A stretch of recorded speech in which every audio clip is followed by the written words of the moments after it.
at the beginning of the Seder, we have a well-known introductory paragraph of Lachma, Ania, and there's a lot of discussion about a lot of questions about this interesting paragraph, and I'd like to raise some of the questions and offer an explanation.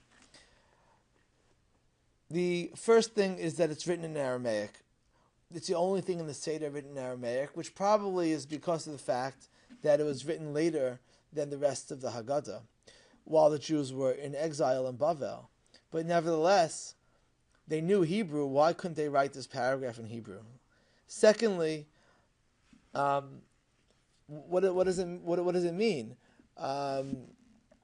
We are inviting guests, which for some reason was an important proclamation to make at the beginning of the Seder at this particular time in history, and it says Hashata hacha l'shana ba ba'arad Yisrael. Next year we want to be in Israel. It makes sense.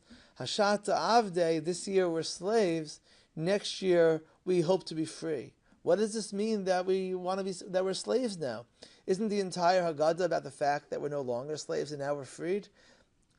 Why do we proclaim the fact that we are slaves now? It seems to be untrue. And lastly, why in the beginning does it label the matzah as Lachma Ania, that this is the bread of affliction that our ancestors ate in Mitzrayim? Don't we relate to the matzah primarily as the bread of freedom? We recline when we eat the matzah because it's also symbolic of the freedom. So why is this introductory paragraph labeling the matzah as bread of affliction, of bread of slavery? Why do we call ourselves slaves, and why all of a sudden do we need to invite guests?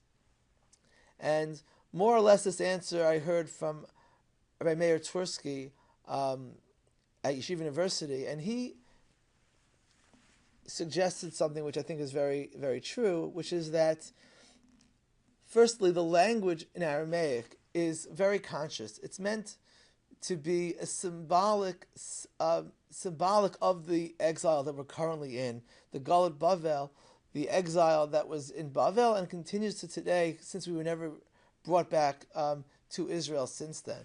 And it's written in the language of the exile to emphasize the significance of the exile that we're currently in. Because what this paragraph is trying to highlight is that although we are celebrating our freedom from slavery on Pesach, and the fact that we are now no longer slaves, we need to realize that the purpose of the redemption in Mitzrayim was not just leaving Mitzrayim, but it was coming to Israel and building the Beit HaMikdash. And in many ways, the celebration of Pesach was revolves around the korbanot and being in the Beit HaMikdash. And although now we're still free, we're still slaves. Hashata avdei. We're still slaves today because we still do not have the full fulfillment of the redemption of Mitzrayim because we're no longer in Eretz Yisrael.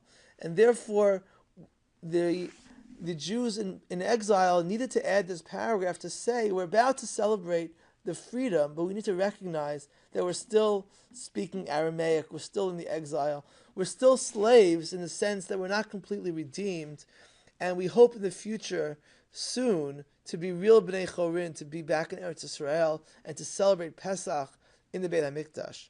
Hashata hacha l'shana haba ba'arad Yisrael.